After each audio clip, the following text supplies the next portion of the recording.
Reverendas irmãs, meus amados irmãos, você que nos acompanha pela Rádio Bom Jesus, estamos nesse 26º domingo, já nos aproximamos, portanto, do final do ano litúrgico e, portanto, vamos iniciar um novo ano litúrgico com o primeiro domingo do Advento, logo em breve. Meus amados irmãos, a liturgia desse domingo nos convida a refletir sobre alguns pensamentos que eu gostaria de pensá-los e colocá-los para nossa reflexão. A primeira leitura de São Paulo aos cristãos de Tessalônica, aos tessalonicenses, São Paulo fala que não precisa falar muita coisa, porque naquela comunidade houve um bom acolhimento da palavra de Deus e que, portanto, já houve fruto da palavra de Deus. São Paulo cita uma frase interessante. Ele diz que, falando para esses cristãos, como admirado de como eles acolheram a palavra de Deus e como eles passaram dos ídolos, se converteram dos ídolos ao Deus vivo. Nós poderíamos pensar, pegando essa frase, de um tema muito pertinente entre a doutrina cristã, que é o tema da conversão. O Evangelho fala de duas parábolas, não é? Que fala da força da palavra de Deus, a força da graça de Deus, que faz a diferença, que faz a semente, né, que o reino dos céus é comparado a uma semente posta na terra e depois ela cresce e se torna uma grande árvore.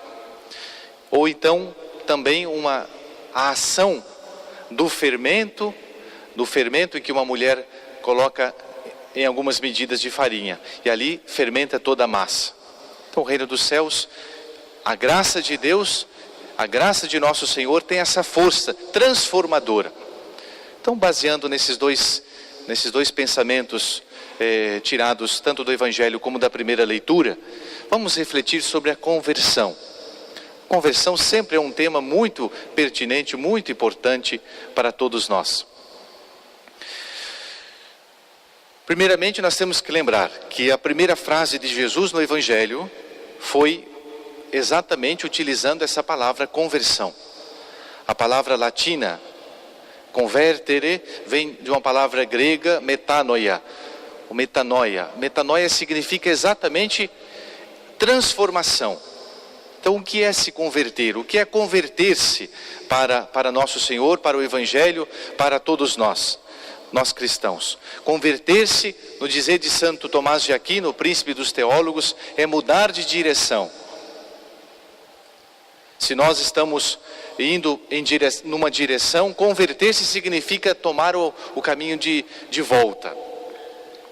Muitas vezes na nossa vida, nós buscamos a nossa felicidade em lugares, em situações ou junto a pessoas, de tal maneira que nós estamos nos distanciando da verdadeira felicidade.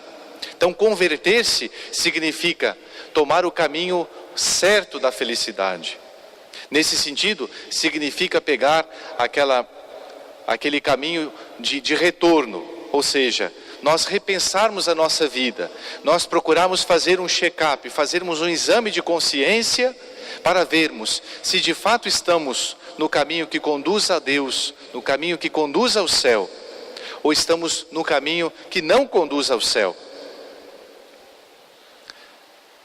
São Paulo, de uma maneira muito singela, ele coloca no finalzinho desse trecho aos Tessalonicenses, dessa epístola que acabamos de ouvir, uma frase assim. Ele diz que, da maneira como nós nos convertemos, passando dos ídolos para o Deus vivo, nós evitamos a ira divina que há de vir. Muitas vezes os pregadores antigamente, eles batiam muito na tecla dessa questão, da ira de Deus. Na verdade, nós não podemos nunca nos esquecer dos novíssimos. Morte, juízo, inferno e paraíso. As últimas coisas que vão acontecer. E é claro, nós temos que ser cristãos, nós temos que agir sempre pensando no fim. Uma pessoa mesmo organizada é aquela pessoa que tem uma meta na sua vida. mesmo na questão material, na questão profissional. A pessoa que cresce é a pessoa que tem uma meta, uma finalidade determinada. E ela busca essa meta, atingir esse passo. Na vida espiritual a mesma coisa. Nós temos que olhar sempre para a finalidade, para o nosso fim, que é Deus. Mas é claro que nós não podemos agir só por medo do castigo, porque isso seria nós considerarmos apenas um aspecto da vida cristã, que significa exatamente um aspecto negativo, que é importante, mas que não é só esse. Muitas pessoas que não vão por amor a Deus, elas vão por medo, por temor, tudo bem. Porém, muitas vezes, esse é um meio um pouco falho. Por quê? Porque às vezes quando falta o temor a Deus, as pessoas, então, faltando o temor a Deus, esquecendo-se de Deus, elas então se entregam aos pecados. O importante é nós considerarmos, no dizer de São Paulo, com todo equilíbrio, as duas realidades em Deus.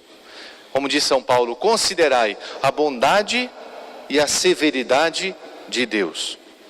Se nós considerarmos de um lado só a bondade, a misericórdia de Deus, nós podemos cometer o erro da presunção, de acharmos que Deus, sendo tão paternal, no final das contas, bons e maus se salvarão. Então, vamos curtir a vida, coroemo-nos de rosas enquanto elas não murcham, diz o pecador no seu coração. Esse é um lado ruim da consideração. Muitas vezes nós podemos cometer esse erro atualmente, já que muitas vezes nos esquecemos da nossa finalidade.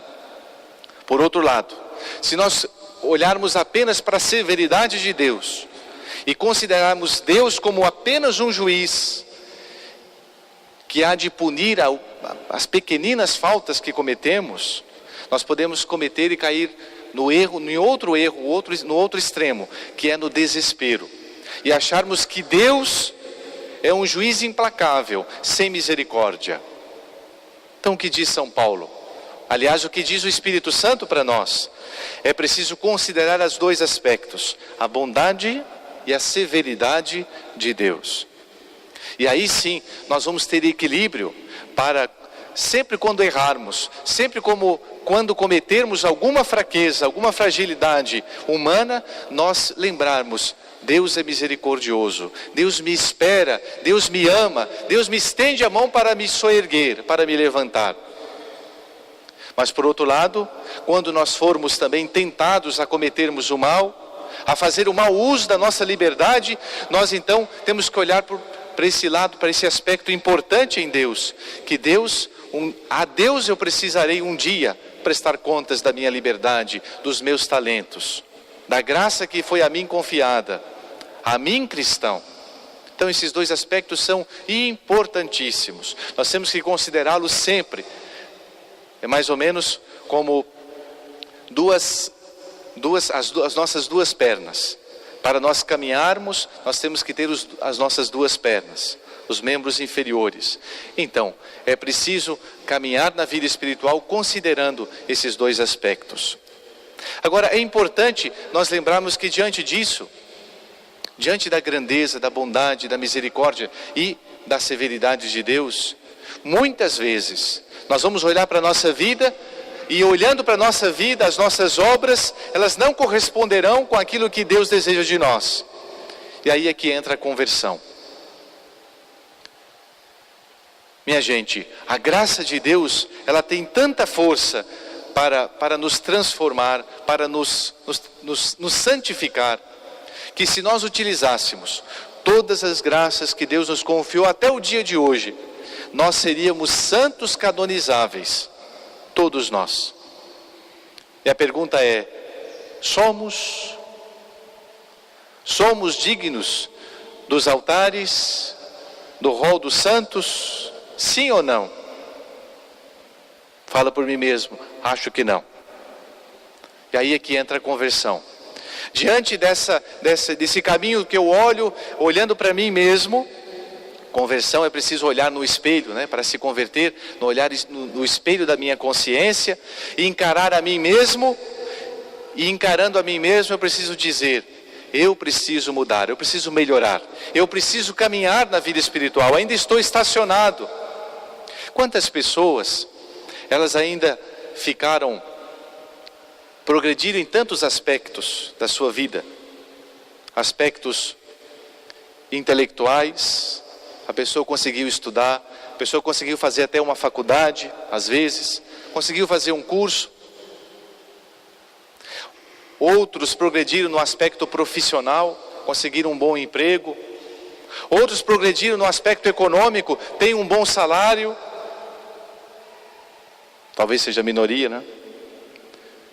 Outros progrediram no aspecto familiar, têm uma boa família, fizeram um bom casamento, tiveram um bom casamento. Porém, e o aspecto espiritual? Como é que anda a tua alma? Como é que anda a tua consciência? Muitas vezes nós progredimos em tantos aspectos da nossa vida, mas nós nos tornamos meio que atrofiados, meio que raquíticos na vida espiritual. Pecados que eram para nós vencermos na nossa adolescência, nós ainda carregamos o resto da vida, já na fase adulta. Então, estamos como que parados no quesito espiritual. Nós não podemos. O homem nunca será grande se ele não for grande aos olhos de Deus. Então é preciso encarar sim a sua realidade nua e crua, e com toda essa realidade talvez difícil de ser aceita por nós mesmos, nós temos que dizer: eu preciso de conversão, eu preciso de mudança de vida. É a primeira frase de Jesus, com a qual eu comecei o sermão e não falei, e falo agora. Nosso Senhor que disse: convertei-vos, convertei-vos porque o reino dos céus está próximo. Nosso Senhor depois vai dizer para a gente que o reino de Deus está dentro da gente. Ou seja, nós temos uma realidade tão grandiosa, tão sublime, que é Deus que mora dentro da gente, e muitas vezes estamos ali à margem de Deus.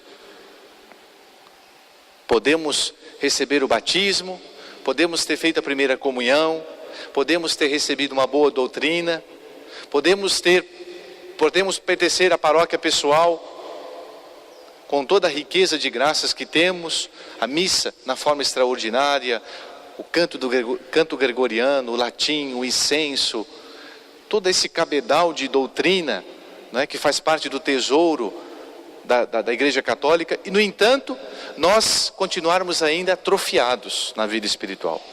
Precisamos urgentemente de conversão. Padre, como é que eu faço isso? Primeiro, conversão a gente não encontra em nenhuma farmácia.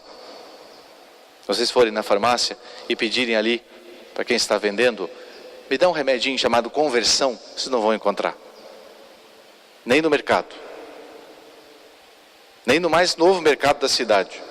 Nós não vamos encontrar comprando a conversão. A conversão é preciso adquirir com duas coisas, sobre dois aspectos. Primeiro, nós temos que nos esforçar para isso, porque a nossa natureza, ela é dada sempre ao mais fácil.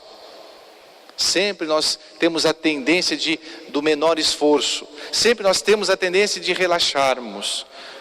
Então é preciso disciplina, é preciso esforço pessoal. Mas não basta isso, porque senão nós caímos no pelagianismo, achando que nós é que nos convertemos. Quem converte é Deus. Então, o segundo aspecto, nós precisamos de Deus, nós precisamos da oração, nós precisamos dos sacramentos, nós precisamos da confissão, nós precisamos de lutar com a ajuda de Deus e com a nossa, para nos converter. Isso não é obra de um dia, isso é obra da vida inteira. Até o nosso último suspiro, nós temos que estar empenhados, engajados, profundamente, dos pés à cabeça, em todo sentido, na nossa conversão. Meus amados irmãos, vamos olhar para os grandes convertidos da história. Vamos citar aqui 3 ou 4 exemplos, rapidamente. Vamos olhar para o rei Davi. O rei Davi era um homem escolhido por Deus. Foi ungido por Samuel para ser o rei de Israel. E ele, o rei, o ungido, o escolhido de Deus, para até fazer parte da família do Messias, porque o Messias é a descendência da estirpe de Davi, como dizem as profecias. Nosso Senhor o rei Davi também caiu. E caiu num pecado gravíssimo. E não só um pecado. Além de cometer o adultério, quando nós conhecemos as Escrituras, como nós sabemos, o rei Davi, além disso, também fez um homicídio. Para evitar o embaraço, ele chegou a matar uma pessoa. Indiretamente, mas chegou a matar. Foram 2 pecados gravíssimos que o rei Davi cometeu. Meus amados irmãos, o que fez ele? Foi preciso que o profeta Natã jogasse em face, desculpa a expressão, na cara do rei Davi, o seu pecado, para que ele caísse em si e se arrependesse e fizesse penitência.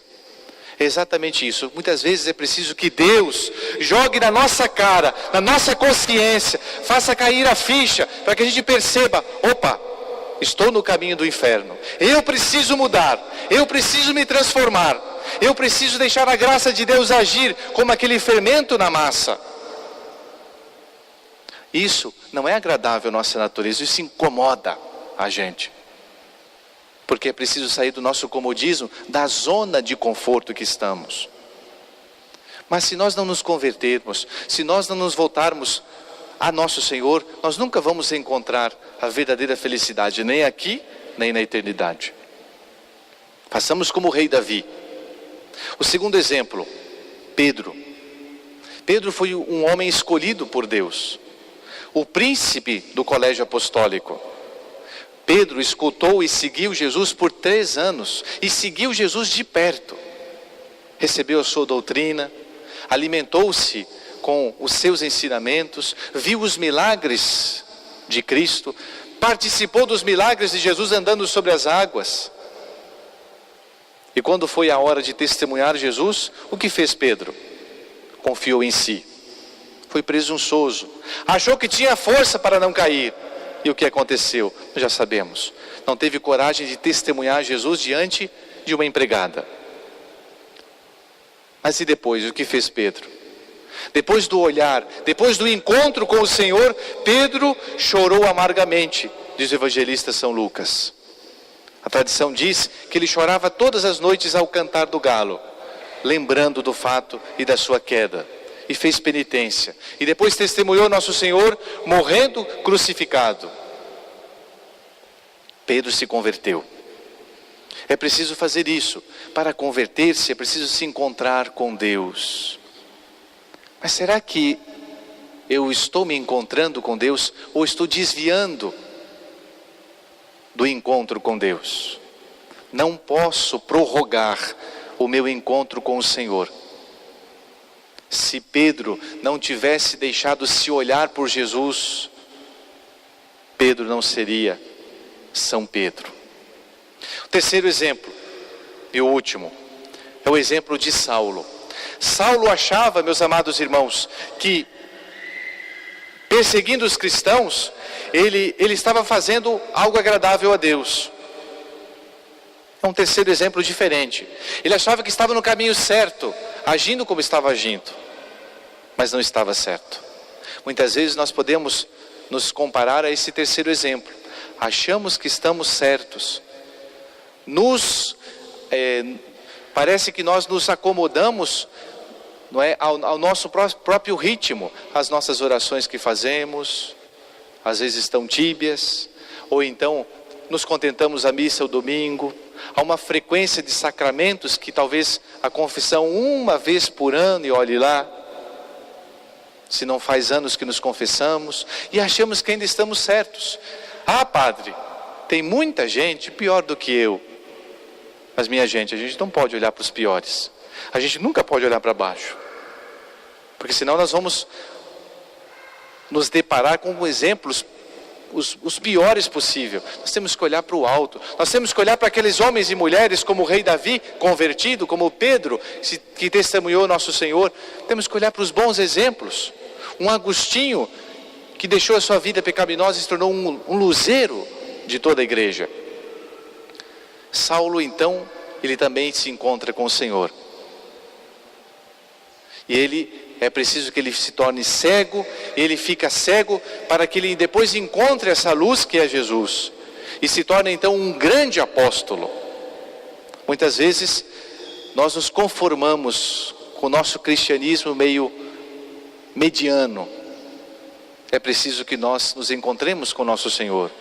Peçamos nessa Santa Missa, meus amados irmãos, que a graça de Deus, feito aquela pequenina semente de mostarda, que uma vez lançada no nosso coração, ela se transforme numa grande árvore, dê frutos de santidade, dê frutos de virtudes. É isso que Deus espera de nós. Não nos acomodemos à nossa vida fácil, a nossa vida rotineira de todos os dias. Procuremos a santidade com empenho, com afã, com profundidade, não só da superficialidade.